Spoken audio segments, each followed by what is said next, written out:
हरिओम प्रिय दर्शकों, यदि आपकी कन्या राशि या कन्या लग्न है तो इस वीडियो को बहुत ध्यान से देखिएगा, समझिएगा। इस वीडियो में हम समझने वाले हैं बुध वक्र प्रभाव को।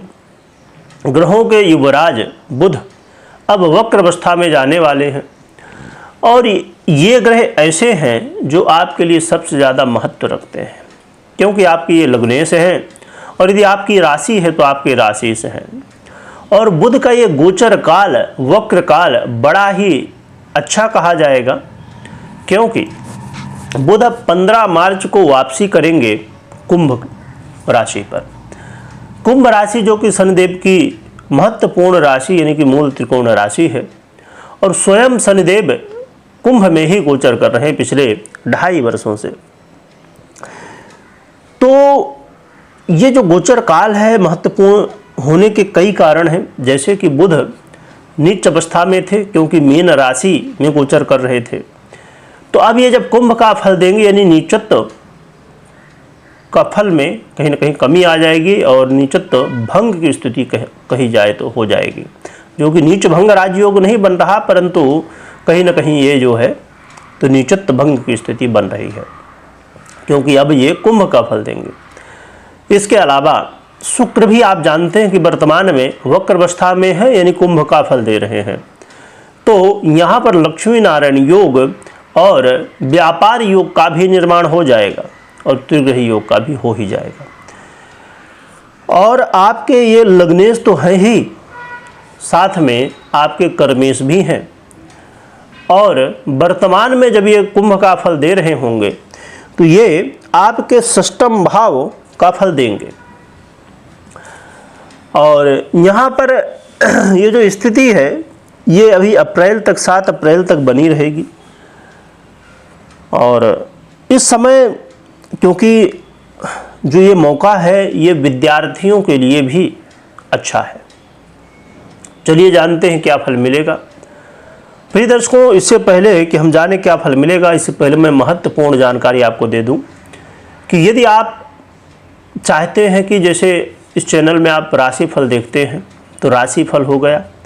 यदि आप ज्योतिष सीखना चाहते हैं या अंक ज्योतिष, समुद्रिक ज्ञान, हस्तरेखा आदि समुद्रिक ज्ञान में ही आते हैं, जैसे तिल आदि हो गए, अंग लक्षण हो गए और भी ऐसी बहुत सारी शकुन आदि की चीज़ें हो गई।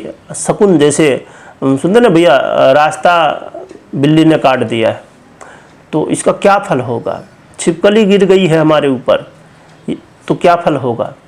तो ये सब चीज़ें समुद्रिक शास्त्र के अंतर्गत आती हैं। तो समुद्रिक शास्त्र हो गया। और अंक ज्योतिष, व्रत त्यौहार, क्या कब व्रत त्यौहार है, जैसे अब होली है तो होली कब है, इसमें क्या करना चाहिए, क्या नहीं करना चाहिए, क्या करने का क्या प्रभाव होता है, और भी ऐसी बहुत सारी चीज़ें। तो ये यदि ये सब आप जानना चाहते हैं तो इसके लिए अलग अलग चैनल हैं चिंतामणि के, तो आप अलग अलग देख सकते हैं। परंतु यदि आप एक साथ देखना चाहते हैं तो आप जुड़ सकते हैं हमारे टेलीग्राम चैनल से, जिसकी लिंक डिस्क्रिप्शन में दी हुई है। तो आप जुड़ के एक साथ ही जानकारी प्राप्त कर सकते हैं। चलिए आगे बढ़ते हैं और जानते हैं कि बुध महाराज हमें क्या प्रभाव देंगे। तो बुध का ये गोचर काल अपने आप में बड़ा श्रेष्ठ माना जाएगा, परंतु ये त्रिक भाव में होने जा रहा है, ये थोड़ी सी कहीं ना कहीं कमी है। पर ये लग्ने से है तो इसलिए इनके ऊपर बहुत ज़्यादा प्रभाव इस चीज़ का नहीं होता है। तो देखा जाए तो ये आपके जीवन में चल रही कर्ज की स्थितियों, लोन की स्थितियों को दूर करने वाला, कर्ज से बाहर निकालने के कोई न कोई मार्ग आपको मिल सकते हैं इस समय। और यदि आप शत्रु बाधा से बहुत ज़्यादा परेशान थे, वैसे तो शनिदेव यहाँ गोचर कर रहे हैं, तो आपने देखा होगा पिछले 2.5 वर्षों में कि भले कितने शत्रु रहे हों परंतु अपने आप ही वो लाइन में आ रहे थे। तो इस समय और भी प्रबल स्थिति बनेगी कि आपके जो शत्रु हैं वो खुद ब खुद नष्ट होते जाएं, खुद ब खुद वो शांति से अब मित्रता करते जाएं। यानी कि कहते हैं ना कि शत्रुओं का अब बुरा समय चल रहा है, तो ये शत्रुओं का बुरा समय अब चलने वाला है। और आप अपने जीवन में यदि चाहते हैं कि मैं ठीक है कोई काम कर रहा हूँ परंतु कोई ना कोई एक ऐसा व्यक्ति है जो क्रेडिट ले लेता है, तो वो क्रेडिट अब वो ना ले, आपको मिले। और सभी चाहते हैं कि भैया मेहनत हम कर रहे हैं, क्रेडिट कोई दूसरा ले रहा है तो हमको मिलना चाहिए, स्वाभाविक सी बात है। तो ये मौका है कि आपके कर्मों का जो प्रभाव है, सम्मान है, वो आपको खुद को मिले। और आपके कार्य क्षेत्र में कई सारे बदलाव होंगे जो कहीं ना कहीं पॉजिटिव देखने को मिलने वाले हैं। और साथ में यदि आप अपने जीवन में बहुत ज़्यादा परेशान थे मानसिक तनाव को लेके, तो इसमें भी कमी आएगी। परंतु इस बात का ध्यान रखिए कि स्वास्थ्य का ध्यान रखना आपके लिए बहुत ज़रूरी है, क्योंकि कहीं ना कहीं आपकी रक्षा तो करेंगे लगने से है, परंतु उनका पूरा जो सामर्थ्य है तो वो इसी में चला जाए, ये अच्छी बात नहीं। तो आपको अपने स्वास्थ्य का थोड़ा ध्यान रखना है, खुद किसी से वाद विवाद नहीं करना है, जो शत्रु हैं वो खुद ब खुद लाइन में आ जाएंगे। तो आपको अपने स्वास्थ्य को विशेष रूप से ध्यान रखिए। और ये विद्यार्थियों के लिए भी बहुत अच्छा मौका है, क्योंकि ये समय होता है महत्वपूर्ण विद्यार्थियों के लिए, क्योंकि अब एग्ज़ाम वगैरह हो रहे होते हैं, परीक्षाएं होने वाली होती हैं, तो ये विद्यार्थियों के लिए बहुत अच्छा श्रेष्ठ मौका है।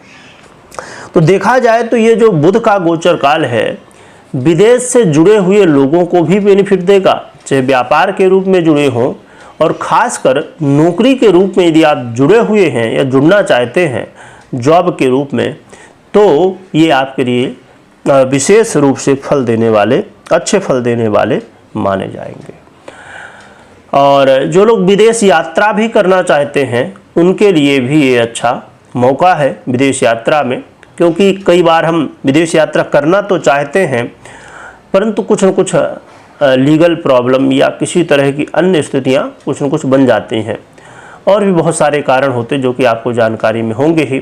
बहुत सारे लोग ऐसे भी होते हैं कि अब समझ लीजिए कोई एक ऐसा देश है, क्योंकि हर एक देश के अपने अलग नियम है, कि उस देश में रहने के लिए आपको 10 दिन या 20 दिन या 1 महीने जो है तो रहने के लिए नॉर्मली आपको मिल रहा है, परंतु उससे ज़्यादा रहना है तो वहाँ की नागरिकता होनी चाहिए आपके पास, या वहाँ के और भी लाइसेंस होने चाहिए, जैसे अब वर्कर का लाइसेंस हो गया या ऐसी बहुत सारी चीज़ें। तो ऐसी स्थिति में यदि आपके जीवन में समस्याएं आ रही हैं कि आप वहाँ काम तो करना चाहते हैं, बहुत सारी चीज़ें तैयारी में है पर वहाँ लाइसेंस ही नहीं मिल रहा है, या आप वहाँ बिजनेस चालू करना चाहते हैं पर उसका लाइसेंस ही नहीं मिल रहा है, बहुत सारी, अब जैसे बहुत सारे लोग विवाह ही इसीलिए कर लेते कि भैया विदेश में रहने को मिल जाए, क्योंकि बाकी तो रास्ते नहीं वहाँ पर। कुछ ऐसे देश हैं कि भाई जो विवाहित है वहाँ पर वही रहेंगे, या उसकी एक स्थितियाँ हैं बहुत सारी, अब यहाँ चर्चा करें तो बहुत लंबी हो जाएंगी। तो ऐसी स्थिति में आपको इस समय सहयोग मिल सकता है, आपके काम बन सकते हैं। तो बुध का गोचर काल बहुत ही अच्छा कहा जाएगा, जो कि थोड़ी सी समस्याएं हैं मैंने बताई ही बीच में, तो इनका ध्यान रखिएगा। बाकी बुध का गोचर काल श्रेष्ठ है, और ये जो वापसी बुध की होने वाली है 15 मार्च से, तो बहुत अच्छी है। पर एक बात और भी ध्यान रखिए, हमने शायद चर्चा की है, फिर से यदि नहीं की है तो बता दूं कि 16 मार्च से ये अस्त भी हो जाएंगे, इसलिए जो प्रभाव है, तो यदि बुध की स्थिति आपकी जन्म कुंडली में अच्छी है, मजबूत है, तब तो ये प्रभाव आपको पूर्ण रूप से दिख सकते हैं। और यदि कहीं ना कहीं कमज़ोर है बुध कुंडली में भी, तो फिर प्रभाव मिलेगा, ऐसा नहीं कि नहीं मिलेगा, पर कमी आ जाएगी, है ना। तो इस चीज़ का ध्यान रखिएगा। रही बात उपाय की, उससे पहले मैं बता दूं कि कभी भी कोई भी निर्णय आप ले रहे हैं तो गोचर के आधार पे नहीं लेना। जो आपने प्रभाव सुना मुझसे और मैक्सिमम वीडियो देखते हैं, ये गोचर के आधार पे होती हैं। आपको अपनी पर्सनल जन्म कुंडली में ग्रह स्थितियों को देखना चाहिए, समझना चाहिए, या तो दिखाना चाहिए, और उसके बाद निर्णय लेना चाहिए। अब रही बात दिखाना चाहिए, कुंडली भैया विश्लेषण करवाओ, तो हर 2-5 दिन में कोई ना कोई ग्रह बदल रहा है, तो कहाँ तक करवाएंगे, रोज़ यही काम थोड़ी है। तो इसीलिए आप लोगों के लिए हमने एक चैनल बना दिया है, चिंतामणि ज्योतिष ज्ञान, जो कि यूट्यूब में अवेलेबल है, आप जुड़ सकते हैं, या टेलीग्राम से भी जुड़ेंगे तो वहाँ भी वीडियो आपको बीच बीच में मिलती रहेंगे। तो थोड़ा बहुत तो ज्योतिष सीखिए, जिससे जो कह रहे हैं वीडियो में सुन रहे हैं आप, वो चीज़ें समझ में आनी चाहिए। रही बात उपाय क्या करना चाहिए, तो उपाय के लिए गौ माता की सेवा करिए, गौ माता की आराधना करिए, गौ माता को चारा खिलाइए, उनका ध्यान रखिए। तो गौ माता की सेवा करने से आपके जीवन में आ रही समस्याओं का समाधान होगा और गौ माता का आशीर्वाद मिलेगा। गौ माता सर्वदेवमयी मानी गई हैं, यानी कि सभी देवताओं का वास गौ माता में माना गया है। तो उनकी आराधना करने से जीवन में उन्नति, प्रगति बनी रहती है। कमेंट में जय गौ माता लिखिएगा, लिखने के साथ स्मरण करिएगा। वीडियो देखने के लिए बहुत बहुत धन्यवाद।